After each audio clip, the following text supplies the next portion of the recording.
asupra Ucrainei pe data de 24 februarie anul trecut, 2022, ne-a schimbat viața nu doar nouă celor din Republica Moldova, dar a schimbat viața noastră a tuturor țărilor și a întregii lumi. Din acest considerent, Republica Moldova a reacționat ca un vecin cu o inimă mare și noi am putut să ne implicăm cumva, sau rolul meu a fost cumva unul triplu. Primul a fost cel de vicepreședintă CALM și președinta rețelei femeilor, așa cum ați spus, femeilor primare, din cadrul CALM. Deci CALM este Congresul Autorităților Locale din Republica Moldova, unde avem întrunite toate primăriile din Republica Moldova și împreună cu care am contribuit la crearea unei celule de criză din cadrul acestei organizații, o celulă care a venit practic prima în suportul administrației publice locale pentru a face față unei astfel de crize fără precedent cu care s-a trezit o țară atât de mică, dar și atât de săracă cum este Republica Moldova. În calitate de primară a localității Cruzesti, este o localitate de lângă orașul Chișinău, noi suntem parte a municipiului Chișinău.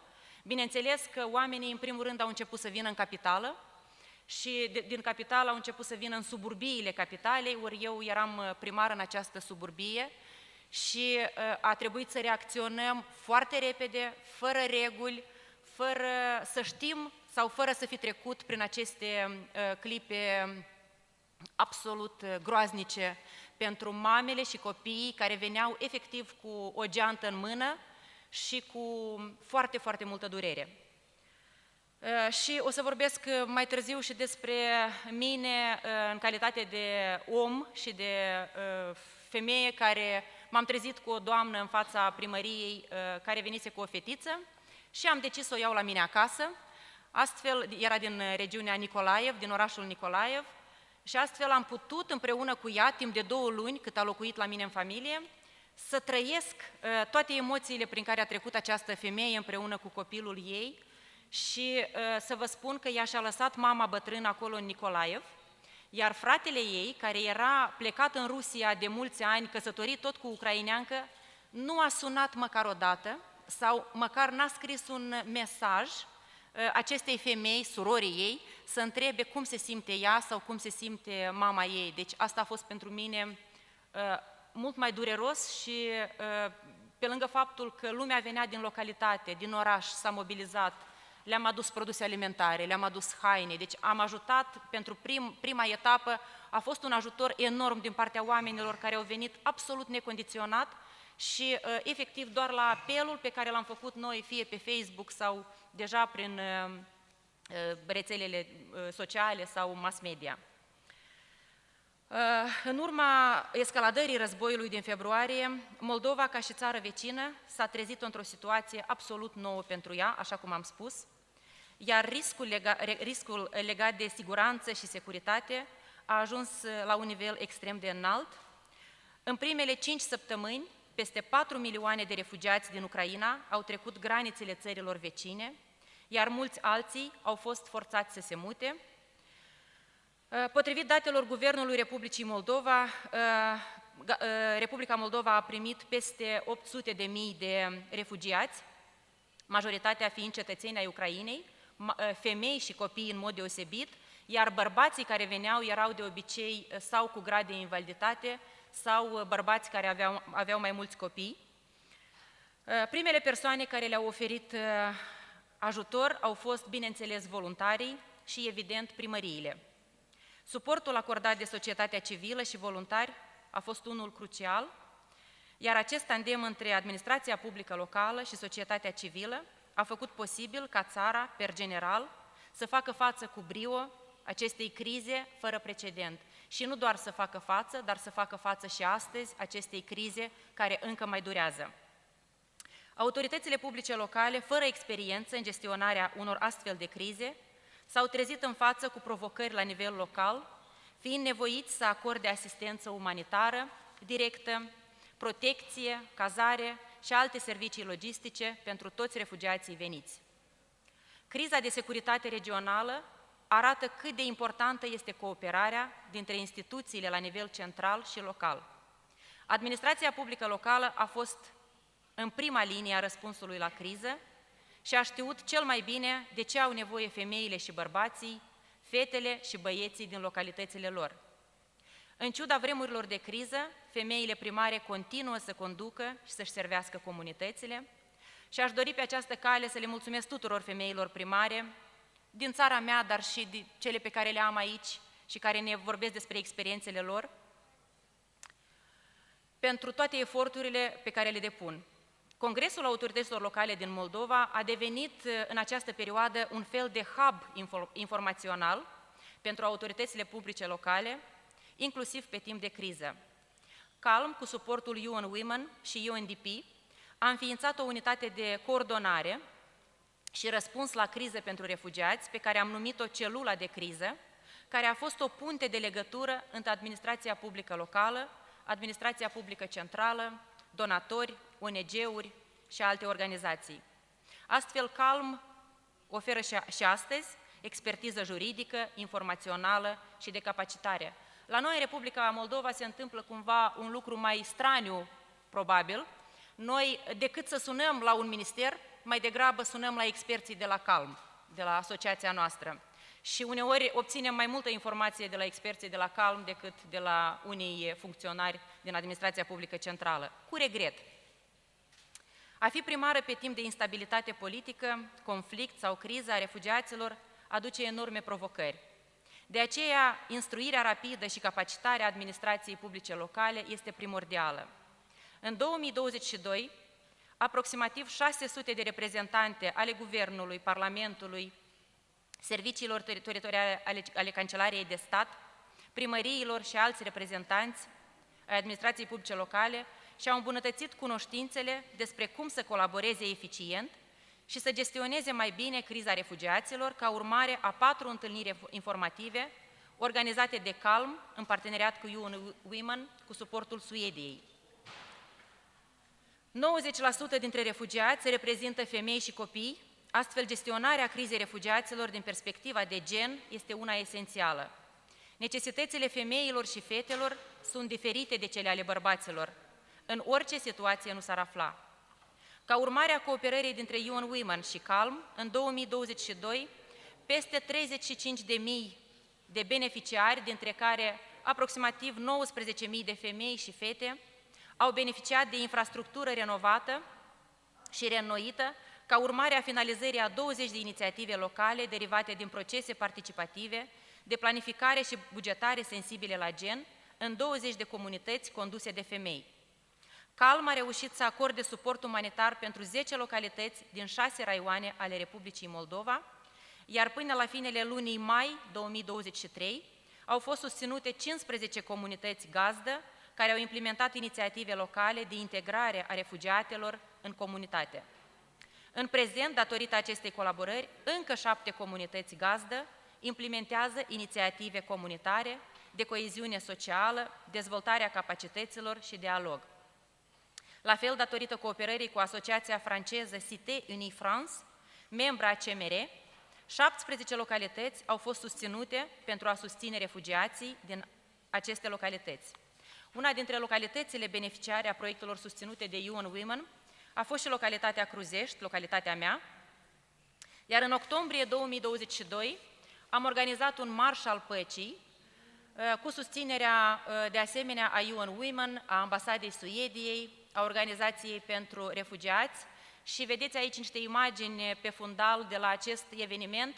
Am ținut să dau aceste imagini și probabil o să vă întrebați de ce organizăm un asemenea marș al păcii sau în contextul unui eveniment, să zicem, la nivel de țară pe care noi l-am numit Femeile pentru Pace. Pentru că consider că, în primul rând, noi primarii, sau noi femeile primare, avem o misiune, sau una dintre cele mai importante misiuni, cea de instruire sau cea de educare a societății pe care și a oamenilor pe care îi conducem.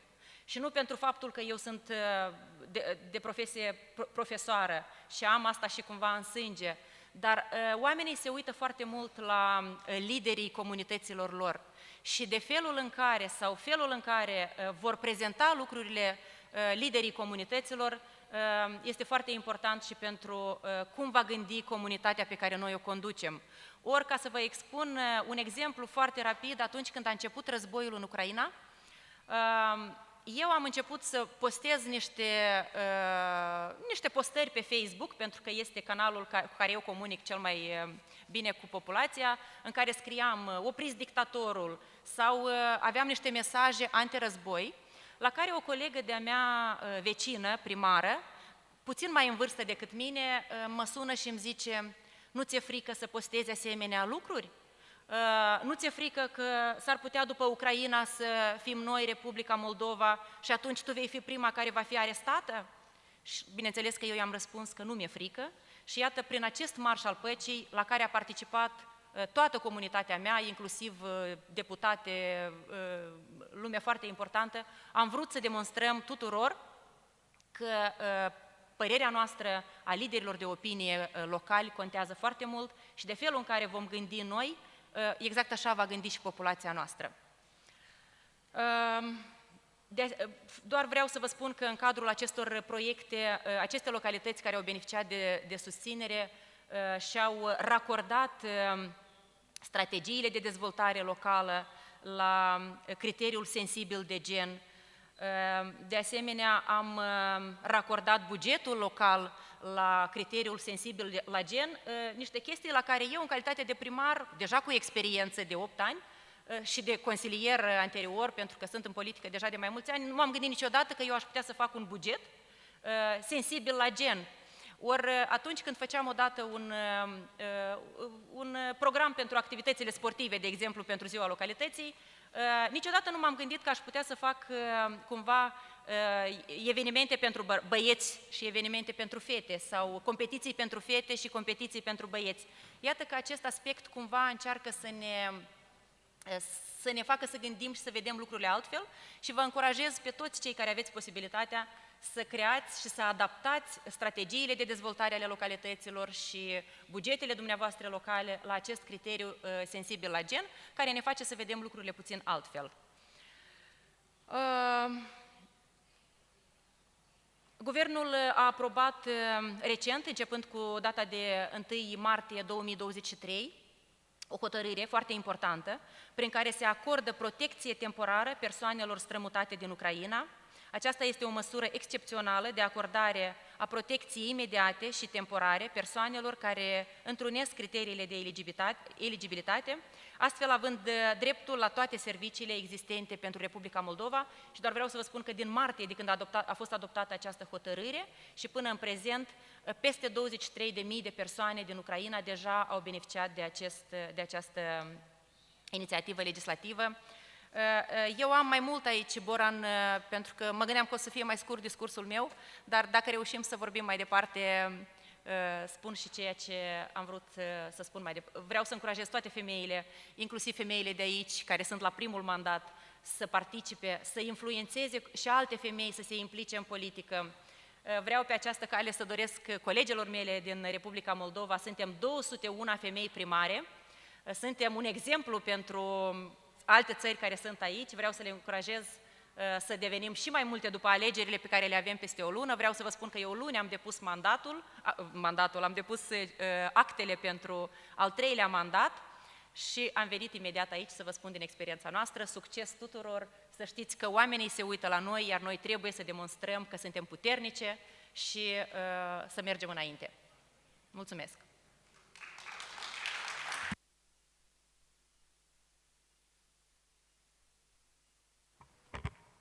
Ms. Crudu, thank you very much for your inputs, and thank you for being aware of time, because we also have additional 2 speakers to provide their good practices. So I would move forward, and I would like to invite Ms. Gabriela Ilievska, chairwoman of the Council of Municipality of Bitola from North Macedonia. She graduated in 2002 as a specialist medical laboratory analyst at Higher Medical School in Bitola, and later on she became a teaching assistant on the same school and a laboratory analyst in the Bitola Clinical Hospital.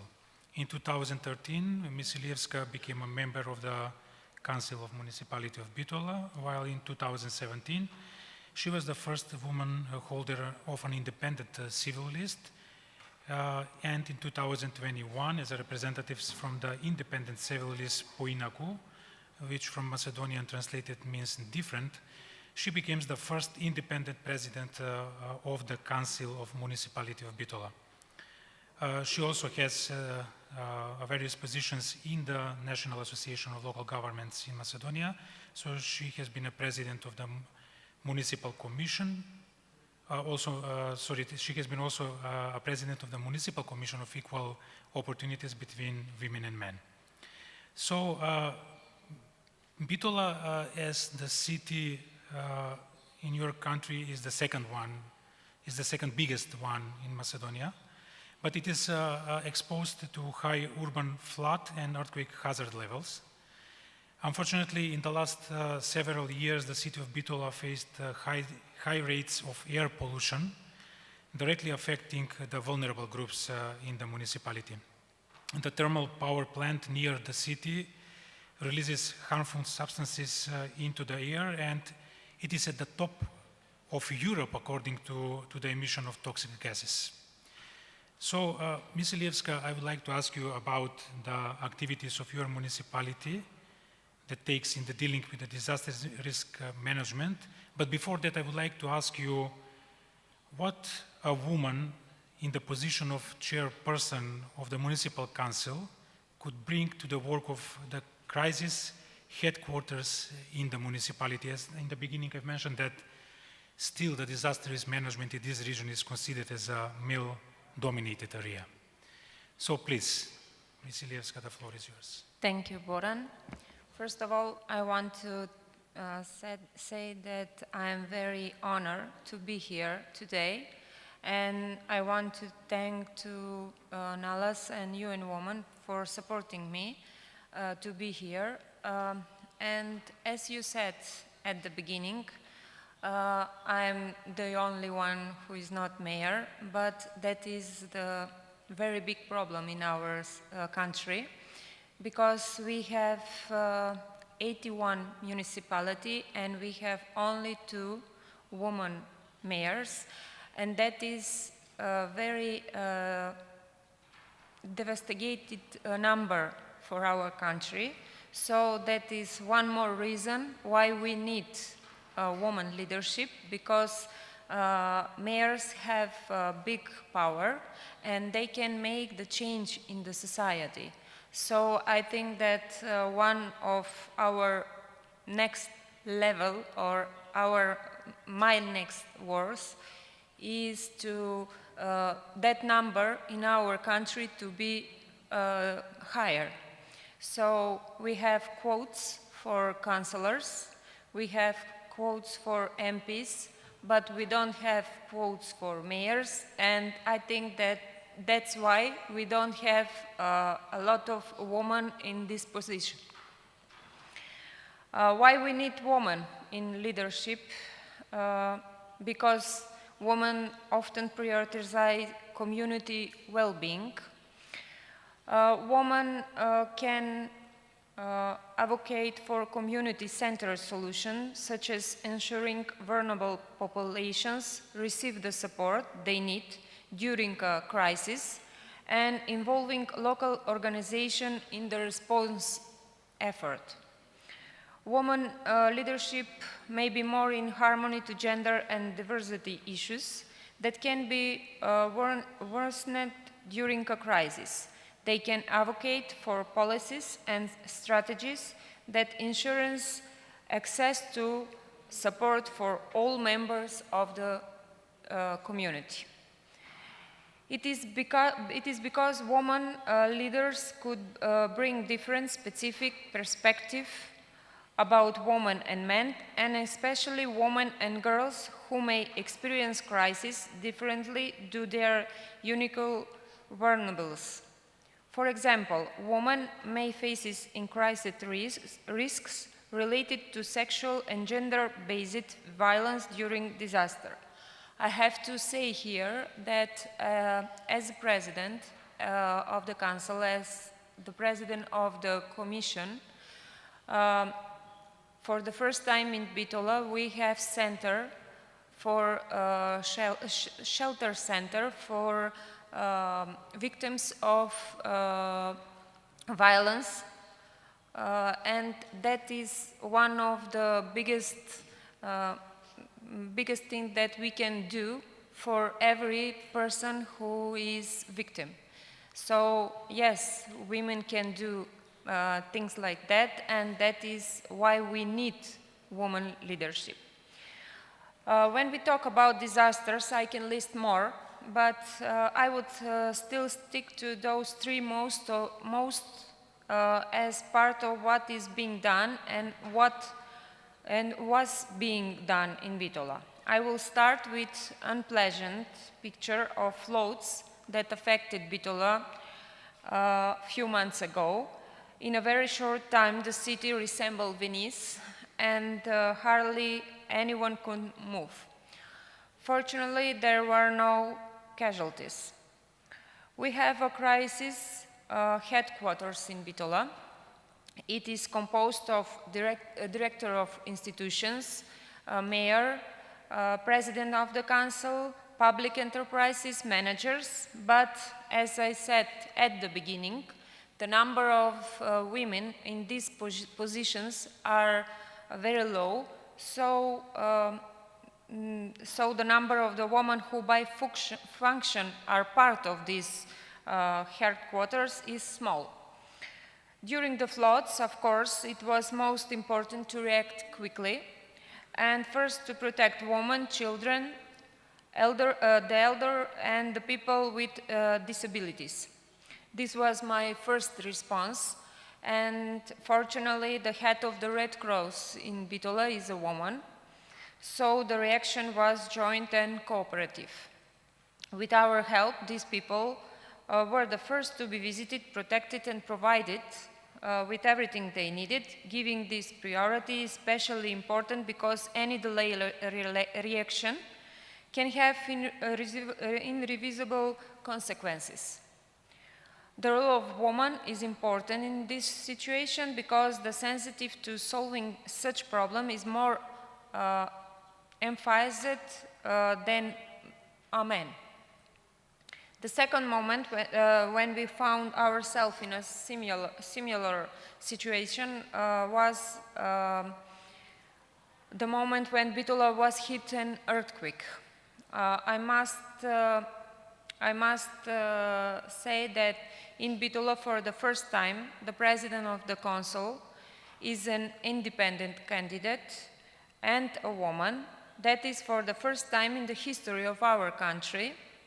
There is an independent councillor plus a woman, and she becomes the president of the council precisely for this reason. At the time of that disaster, central and local authorities, who is at the moment from different political options, met in one place by my invitation and my initiative.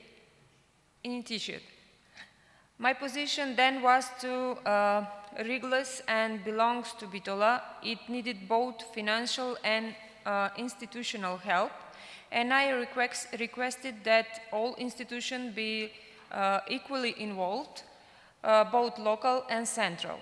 This was a precedent as no such initiative have ever been taken before.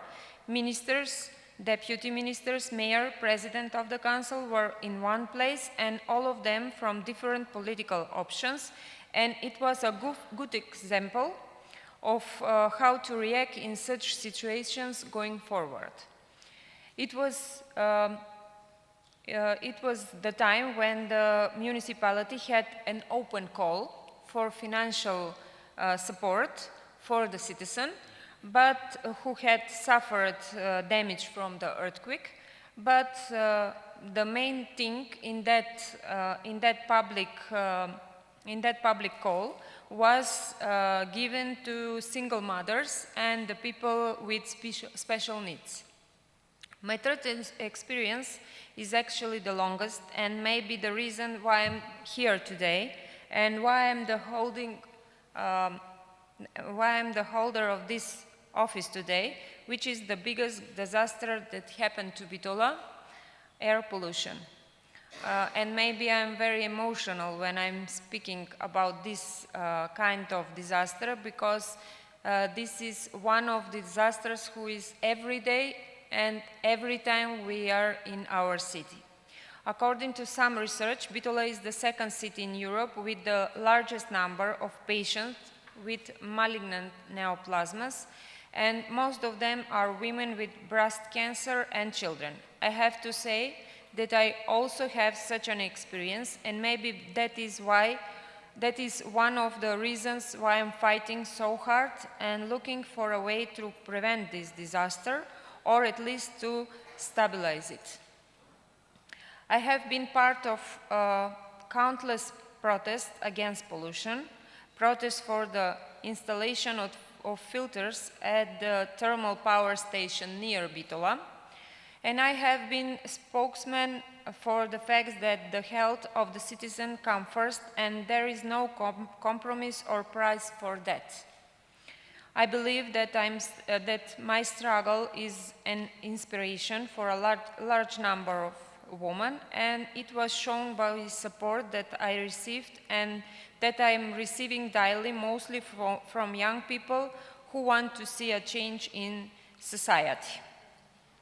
The powers of the local self-government are small in this issue, but every step is important, and with each one we will reach the goal, which is healthy living every month for everyone.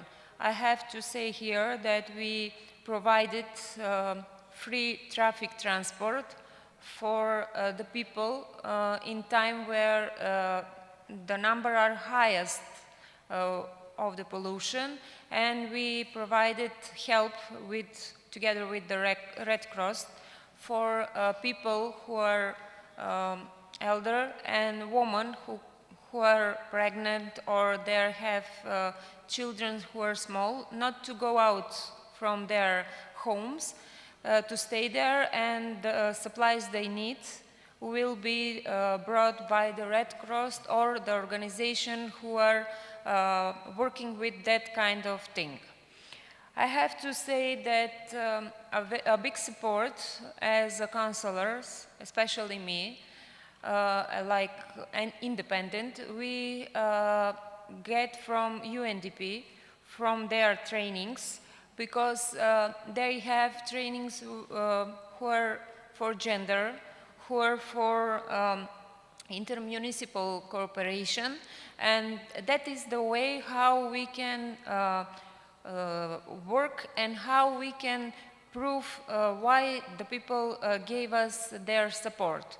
The very big thing which I have to say is that a woman is, to be a woman in this man's world, especially in our country, is very, very difficult, but the success we have is very sweet. So I think that every woman should not give up, and every woman to give support to another woman, because the most pressure support is from women, because every woman knows how to be alone and how is to be, you have family, you have your own home, but you have to work for other people and for the citizens who give you their support. In the end, I will end with an inspiring sentence from Rosa Parks, who said, I had no idea that the history was being made, and I was just tired of giving up. Thank you. Thank you, Ms. Ilievska, for this final message and motivating women leaders to cooperate and to exchange, to support each other. Okay, now I would like to give the floor to Ms. Ivana Stojicic, mayor of the Municipality of Babušnica from Serbia. She holds a degree from the Faculty of Management at Mega Trent University in Niš. She has experience through her work at the private company, at the beginning as a financial expert and then as a human resource manager. She has held the position of quality system manager since 2010. Over the course of her career, she has earned certification as both an internal and external auditor for ISO systems. Additionally, Ms. Stojicic lead projects related to the company's social responsibility initiatives and played a pivotal role in the education and training of the personnel. She was elected as a mayor in the 2020 local elections. So Babušnica is a small municipality on the east of Serbia, located in a hilly and mountainous region, but it faced severe natural disasters in 2020 and 2021, caused by floods and heavy snowfalls. So the level of vulnerability of women and elderly people during this emergency situation was more than evident and in comparison to the vulnerability of men. So Ms. Stojicic, could you please provide us with information on the activities undertaken by your municipality to enhance women's leadership in local life, but also very interesting initiative for establishment of the network of women mayors in Serbia. Please, the floor is yours. Dobar dan svima. Evo, ja da kažem da je meni zadovoljstvo što sam danas ovde sa vama i drago mi je da ste me pozvali da podelim iskustva kao žena gradonačelnica ili predsjednica opštine iz jedne male države kao što je Srbija. U vremenima krize mi teško zanemarujemo neverovatnu vrednost koju predstavlja žensko liderstvo. Žene su često bolji lideri, složit ćete se, od muškaraca. One su empatične, brižne, umeju da slušaju, usredsređene su na timski rad, kontrolišu svoj ego, imaju velike snove, za njih ne postoji nemoguće i dobro reaguju u kriznim situacijama. Žene imaju iskustvo u kriznim situacijama veoma često u privatnom životu, te krizne situacije se zapravo mnogo i ne razlikuju od onih na poslu. Moram da kažem da ja sam samo 3 godine u svetu politike, ali pre toga sam 20 godina provela u jednoj kompaniji u kojoj je 90% bilo muške radne snage.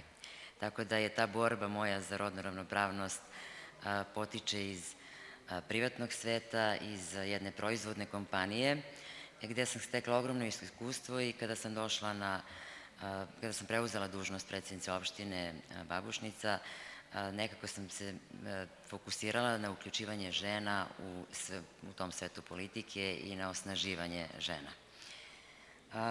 Ja sam slušala i ostale 3 koleginice što se tiče nekih kriznih situacija i vanrednih situacija koje su one imale, možda ja nisam imala u mojoj opštini. Zemljotresi koji su se dogodili u Turskoj i Albaniji, na sreću mi nismo imali, ali ta neka migrantska kriza, naravno da smo mi za ovu sadašnju migrantsku krizu samo zemlja u tranziciji, ali smo 90. godina imali dosta migranata i izbjeglica i kako iz Hrvatske, Bosne, kasnije i sa Kosova i odlično smo funkcionisali i bili smo, mogu da kažem, pripremljeni za prihvat tih migranata. Što se tiče nekih kriznih situacija u Srbiji, dogodile su se 2014. godine u Srbiji su se desile velike poplave gde žene su se nekako osjećale ugroženijim od muškaraca. Žene svakako nisu bile spremne na tu krizu i muškarci su se možda bolje snašli u toj situaciji.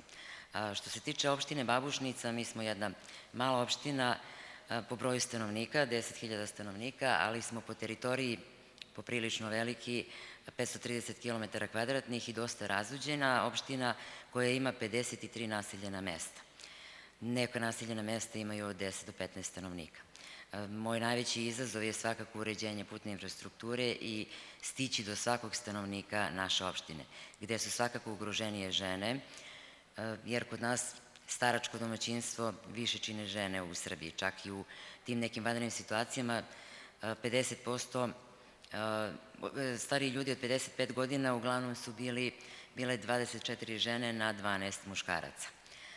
Ja sam preuzela dužnost predsednice opštine 2020. godine u doba korone. Stupila sam na dužnost za vreme vanredne situacije i vanrednog stanja u celoj državi i nikako nismo izašli do sada iz vanrednih situacija.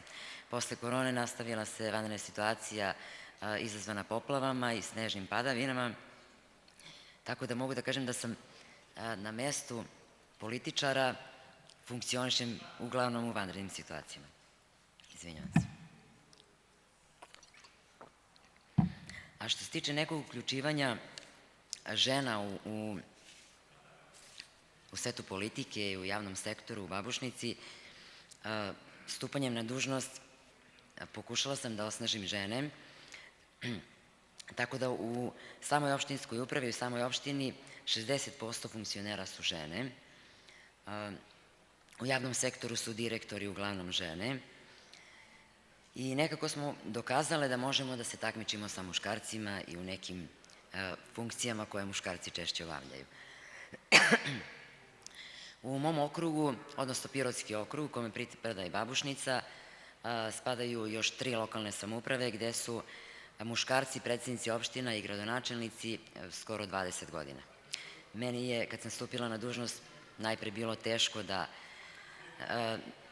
sustignem te moje kolege koji su 20 godina tu, ali opet ona upornost kod žena u meni je izazvala tu neku aktivnost da budem aktivnija zapravo od njih, tako da sada nakon 3 godine mogu slobodno da kažem da funkcionišem u rangu sa njima.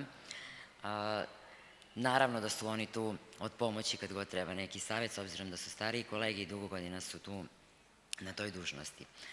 Što se tiče poplava i snežnih padavina, evo imate prilike da vidite neke od fotografija. Ja sam konstantno na terenu zajedno sa kolegama i sa ženama. Kao što sam pomenula, mi imamo 53 mesne zajednice i pre 2 godine smo imali izbore za mesne zajednice. Trudili smo se da u svakoj mesnoj zajednici po jedan član, ili su 3 ili 5 člana u mesnoj zajednici, trudili smo se da u svakoj bude po jedna žena. Tako da u svakom selu gde obilazimo, uglavnom uključujemo i žene u funkcionisanju i radu lokalne samouprave. Svakako u Srbiji je nešto veći procenat žena funkcionera u odnosu na zemlje jugoistočne Evrope. Taj procenat iznosi negde oko 13%, nije kao u Moldaviji, ali je veći od proseka. I znatno je povećano učešće žena i u parlamentu u poslednjih nekoliko godina. Podrška ženskom liderstvu u odgovoru na krize ne odnosi se samo na zastupljenost, radi se o pružanju resursa koji su im potrebni da se napravi razlika. Znači, u Srbiji je 2015. godine smo počeli sa odgovornim budžetiranjem, pa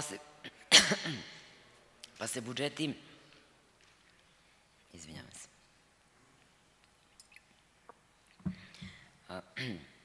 budžeti se uglavnom formulišu sa ciljem uvođenja principa rodne ravnopravnosti.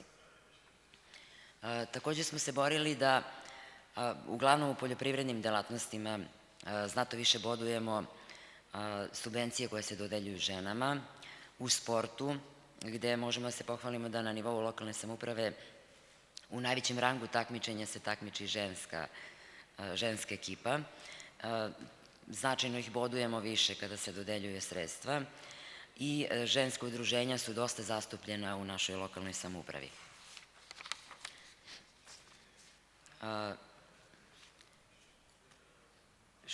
Žene gradonačelnice i predsednice opštine u Srbiji svakako da igraju ključnu ulogu u zagovaranju rodne ravnopravnosti i ženskog liderstva.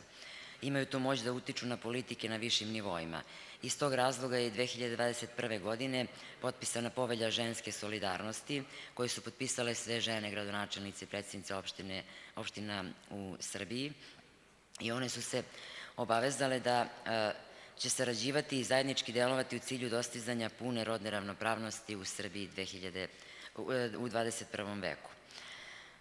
Moram da kažem da je meni zadovoljstvo da za samo godinu dana od stupanja na dužnost mi smo formirali žensku odborničku mrežu, izradili smo lokalni akcioni plan za rodnu ravnopravnost, realizovali smo 3 projekta rodne ravnopravnosti koje su finansirane od strane Kancelarije Ujedinjenih nacija. I kod svih aktivnosti poštujem rodnu ravnopravnost i podjednako uključivanje svih marginalnih grupa. Svakako da nas je 22 žene gradonačelnice ili predsjednice opština u Srbiji. Mogu da kažem da se mi družimo čak i privatno i da je komunikacija između nas žena znatno veća u odnosu na kolege muškarci. Na kraju moram da kažem da stojimo na ključnoj raskrsnici gde moramo prepoznati presudnu ulogu ženskog liderstva u odgovoru na krize i upravljanju rizicima od katastrofa. Činjenica je da je rodna ravnopravnost multidisciplinarna, zavire u sve delokruge našeg rada. Negde je to došlo sticajem okolnosti, ali u većoj meri zalaganjem svih nas. Naš je stalni zadatak da promovišemo i da se borimo za rodnu ravnopravnost. Da jednakost i ravnopravnost na svakom polju bude podrazumevana, da bude naš način života i rada, a ne cilj koji tek treba da dostigne. Ja neću mnogo da dužim, s obzirom da sam zadnji govornik, i kao što sam razgovarala pre početka ove konferencije sa koleginicom iz Albanije, ja spadam u onu vrstu žena koja više radi, a manje priča, ali svakako da i taj govor, naročito u politici, mora da se održi. Hvala puno i još jedno zadovoljstvo mi je da sam danas sa vama.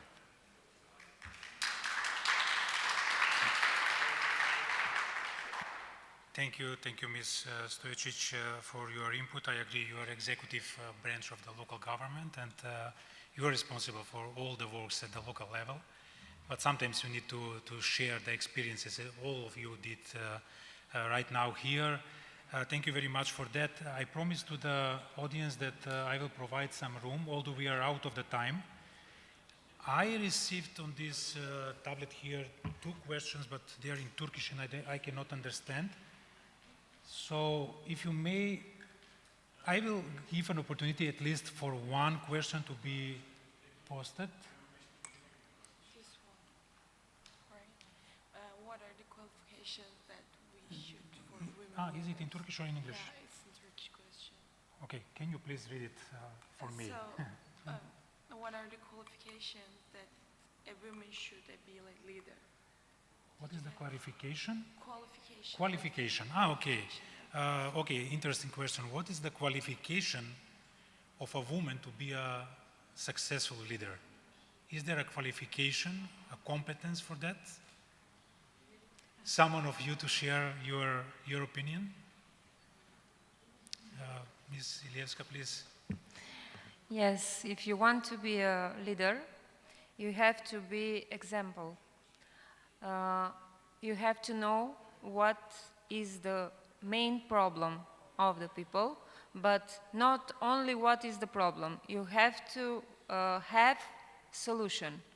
So when you go out in front of people, especially women, you have to tell them what is the way and what is the solution for their problems and how did you solve that problem. Because if you don't have solution, you can explain to anyone how difficult is the way to succeed and to be there and to lead another people. I'm saying this because when I was have elections, it was very difficult to make some woman to come and be with me because I don't have party, I don't have money from the government, and I had to tell them how I am going to do it. So that is, I think that is the most That's why you have to be leader. You have to explain the solution and the way to the place they want to go. Thank you. Okay, thank you. The others? Violeta, please. Foarte pe scurt, pentru că eu văd că am cea mai mare experiență în politică aici. Doar am vrut să vă zic că am văzut foarte multe fete tinere aici și sper că întrebarea este de la ele. Rețeta mea a fost în felul următor. Deci eu am început de la profesia mea, deja am zis că am fost profesoară, după care eu am fost ONG-istă foarte activă. Am avut un ONG a cărei președintă eram și aveam activități foarte multe în localitatea mea, inclusiv. După care am devenit consilieră în Consiliul Local, m-am implicat și acolo. După Consiliul Local am devenit, cumva am fost și angajată la Primăria Chișinău, deja a capitalei, iar apoi am devenit primar. Deci am avut niște trepte pe care le-am urcat, astfel încât oamenii au înțeles cine sunt eu și cum promovez lucrurile. Și astăzi, ca să înțelegeți, am ajuns că eu sunt primară, iar soțul meu este consilier local. Și suntem cumva pe două baricade, dar asta nu ne încurcă să mergem înainte și fiecare să dezvolte localitatea în felul, sau să aibă atitudine în felul său. Mulțumesc! Okay, thank you for this input. If there is any other who would like to share, or we should conclude the discussion, please. Ben de sorduğunuz soruya özellikle cevap vermek istiyorum, kısa ve net. Kadınlar için zorlu dünyada, hele de kadınlar için erkek egemen alan olan siyasette, daha da zor olan siyasi arenada kadınların başarılı olmasının en temel nedenlerinden bir tanesi ya da sahip olmaları gereken şey çok ciddi bir mücadele azmi, çok ciddi bir çalışma ve ciddi bir kararlılık. Aksi takdirde böylesine zor bir alanda, zor siyasette ve tüm dünya ölçeğinde kadın olarak yaşamak zaten zor. Dolayısıyla kadınlar erkeklere oranla daha cesur, daha ilerici, daha kararlı ve daha azimli olmak zorundalar. Başarılı liderlikte bunun önemli olduğunu düşünüyorum. Teşekkür ederim. Thank you very much. For the resilient community, you need a resilient woman leader, as you explained. Okay. Thank you very much for this input. By this, I would like to conclude this panel discussion. Once again, thank you very much for being with us here and sharing your experiences. One big applause for the panelists. Thank you very much.